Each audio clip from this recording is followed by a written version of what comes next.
Welcome back to the podcast history of our world. Chapter 26, Assyria. Mesopotamia, circa 2600 BC. Semitic travelers from the city of Nineveh, or arriving independently, reach a plot of empty land on the western bank of the Tigris. This site, about 250 miles north of Babylon, had access to crucial resources like timber and metal, and the river was wide enough to provide abundant fresh water. Here was the perfect foundation for a new city whose name should reflect its greatness. The first people called it Ashur, after their chief god of the same name. The early history is spotty, as with everything else, and those two cities of Nineveh and Ashur may have been administered by Sumerian representatives, although about 300 years later, Sargon the Great of Akkad incorporates Ashur, Nineveh, and other nearby cities into his pan-Semitic empire. Ethnic ties didn't prevent rebellion, however, and the residents of Ashur, easier just to call them Assyrians, were so troublesome for Sargon that he had to brutally crush their revolt. While this was harsh, a quiet Assyria survived the fall of the Akkadians, the Gutian invasion, and the rise and collapse of the Third Dynasty of Ur. Eventually, though, something was bound to happen, and in 1813 BC, an Amorite prince overthrew the king of Ashur to proclaim himself Shamshi-Adad I. If he sounds familiar, it's because he appeared in episode 11 with Hammurabi. He had some grand plans for Ashur to become far more than a trading destination and religious center. He didn't add his name to their king list for nothing, you know. This city deserves to start flexing its slumbering muscles and move. Eastern Anatolia is conquered. The kingdom of Mari is conquered. He even pushed to the Zagros Mountains, but made sure not to conquer just for conquering's sake. Loyal representatives of his rule are appointed as governors to manage and secure his neophyte Assyrian empire. Thing is, there's a bigger and better empire in town, and it's led by Hammurabi. Now he got along well enough with Shamshi-Adad's son and heir, Ishmi-Dagon, but the guy starts asking too much of his brother, and not giving enough in return. And if there's one thing Hammurabi can't stand, it's being jerked around. He makes a display of strength to put Assyria in check, and although allowing them to maintain their holdings, they must supply Babylon with tribute. Well, that's fine, because Hammurabi's empire doesn't continue very long after his death, when they're conquered by the Hittites and then the Kassites, Indo-Europeans probably from the Zagros. This should have meant the Assyrians were free to do their own thing again, but nope. The kingdom of Kanigalbat has arrived to sack Ashur and turn their empire into a vassal kingdom. Kanigalbat is the Assyrian name for Mitanni, who we've heard a little bit about before. This situation continued for 150 years or so until the Assyrian king Ashur-uballit I of the mid-1300s BC overthrew his oppressors with some secret help from the Egyptians. The Mitanni were now his subjects, which in turn brought them into conflict with the Hittites, whom they now shared a border with, and the Kassites, who were probably just jealous of their success. Grandson Adad-Nirari I continued with this Assyrian resurgence by carving out land from the Hittites and the Kassites, but lost control of the Mitanni towards the end of his reign. His son Shalmaneser I takes over in 1275 and more than proves himself a warrior by defeating the Mitanni king's Hittite and Aramaean allies. That's not where this ends for the Mitanni, however. The Assyrians also don't like being jerked around. Shalmaneser marches into the Mitanni capital and destroys the kingdom, annexing their lands into his empire. He also started two precedents here that later Assyrian kings liked to emulate. One is that he deported a vast number of Mitanni citizens, sending them to the farthest corners of the Assyrian Empire. This way, there's no current threat to his rule, nor is there a future one. The other precedent he set is a penchant for brutality. Now, this'll seem tame compared to some of his successors, but Shalmaneser boasts of having blinded 14,000 Mitanni prisoners. Could the number be exaggerated? Sure, but Mesopotamia is also known for having people that really like to document things. So yeah, that's pretty bad, but what about his son, Tukulti-Ninurta I, who in 1243 becomes the first Assyrian to conquer Babylon?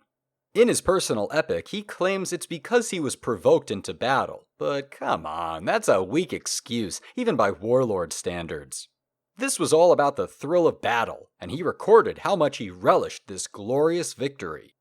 I filled the caves and ravines of the mountains with their corpses. I made heaps of their corpses, like grain piles beside their gates. Their cities I ravaged, I turned them into ruinous hills, and with joy and authority I stood over them. This is because the Babylonians dared to fight back, mind you. His response was to sack the city and defile the temples. He also ruins the Hittites enough to effectively demolish their empire. While these are pretty big deals, his accomplishments mattered little with his death in 1207, as the family infighting for control of the throne created a lapse in Assyrian authority, allowing Babylon to break free. The next time a strong Assyrian ruler comes along is in 1115 BC, with Tiglath-Pileser I.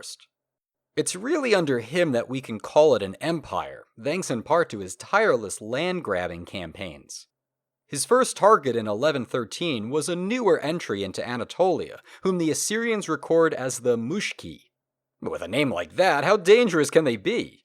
Although we probably know them better as the Phrygians, an Indo-European group of unknown origin. You might not be aware of it, but you've probably seen the cap that they're so famous for. Kind of like a cone with a droopy rounded top. I've got an example on the website. This snazzy headwear became a symbol for liberty and freedom throughout the ages. Freed Roman slaves wore it. French revolutionaries adapted it as the bonnet rouge, and probably the most commonplace you've seen it, the Smurfs. And who's freer than a Smurf? Well, for now at least, the Phrygians tried to push into Assyrian holdings, but Tiglath-Pileser pushed back harder, forcing them to accept his rule. From there, he circled back home, collecting tribute from the Phoenician states, Aramaean tribes, and stopping to punish the small kingdom of Commagene in southwest Armenia for failing to pay the annual tribute. Oh, and not to be upstaged by his predecessors, Tiglath-Pileser recorded his victories thusly. The carcasses of their fighting men I piled up like heaps on the tops of the mountains, the bodies of their warriors, the roaring waters carried down to the Tigris. In the course of their fighting, their king fell to my power. His wives and his children, the delight of his heart, I dispossessed of him. He also goes after Babylonian territory, bringing down the strong cities of Dur-Kurigaltsu and Sippar. But lest you think he's all about blood and gore, he also gave the city of Ashur a royal facelift. The king's palace, which was starting to look a bit decrepit, was restored, and a giant garden was installed, with trees and animals brought in from all over his new empire. So many temples and statues to the Assyrian pantheon were constructed that the city achieves a comparable holy status to that of Jerusalem. A good start to building a long-lasting legacy, and in 1076, Tiglath-Pileser dies, leaving behind a pretty clear-cut set of instructions for what to do next. Many of his heirs struggled, however, to cope with new threats on the horizon, such as the Chaldeans in southern Mesopotamia and the Mada and Parsa east of the Zagros. Even old enemies like the Aramaeans and the last vestiges of the Hittites continued to be a nuisance. This is a period of decline for the empire, although in less than 100 years, the Assyrians would bounce back fiercely under their king Adad-Nirari II. He's the one who conquers Egypt and is seen as leading the resurgence in Assyrian might in what historians call the Neo-Assyrian Empire. Well, the dynasty is new, but old habits are creeping back in, especially under the reign of Ashur-Nasirpal II in 883 BC. Even in his first year as king, people were already terrified of him. A case in point when he arrives at one city called Suru to deal with a rebellion. The nobles of this city had killed their Assyrian governor and replaced him with one of their own. But once Ashur-Nasirpal arrived, they immediately turned him over and begged for mercy. Well, the city is spared, heavy taxes are levied, and a new governor is appointed. But Ashur-Nasirpal has no tolerance for traitors. As in Suru, there are revolts in Aram, Phrygia, and Phoenicia, but they are all dealt with the same way, as violently as possible. He writes, I put up a pillar at the city gate, and I skinned the chiefs who revolted against me and covered the pillar with their skins. I walled up others in the middle of the pillar itself, and some of them I impaled on stakes and arranged them around the pillar. I cut the limbs off the officers who had rebelled. I felled 50 of their fighting men, burnt 200 captives, and defeated 332 troops. With their blood I dyed the mountain red like red wool. I carried off their captives. From some I cut off their noses, their ears, and their fingers. Of many I put out their eyes. I made one pillar of the living, and another of heads, and I bound their heads to tree trunks round about the city. Their young men and maidens I consumed with fire. The rest of their warriors I consumed with thirst in the desert of the Euphrates. Unsurprisingly, no one gave him any more trouble. Oh, and as an aside, in addition to Akkadian, still the lingua franca in the region, the empire has also made Aramaic an official language, meaning a larger audience would be able to hear all about the king's dreadful deeds. So stay good, people. 25 years later, his son Shalmaneser III took the throne around 859 BC. Now maybe people assume there's no way he could be as bad as his father, but seemingly anyone who had ever been picked on by the Assyrians marches out to stop him, and that includes King Ahab of Israel. Inscribed on the Kirkstele is Shalmaneser's account of the Battle of Karkar, including the names of his opponents and the size of their forces. We mentioned this last time, and it's a pretty diverse crew. In addition to the Israelites, there were Phoenicians, Canaanites, Aramaeans, and an Arabian king who sent 1,000 camel riders. Shalmaneser claims to have vanquished his enemies, but the outcome was far more inconclusive. Oh well, any battle you can walk away from is a victory, right? Later on in his reign, he also sends envoys to the Tyrian king Baal-Esser II in the late 840s to collect tribute, almost draining their treasury dry.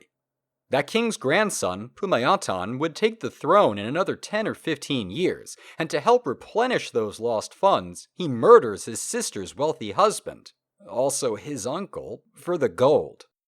Thing is, her uncle suspected the king's greed and hid the treasure, telling only his niece, Dido, of its location.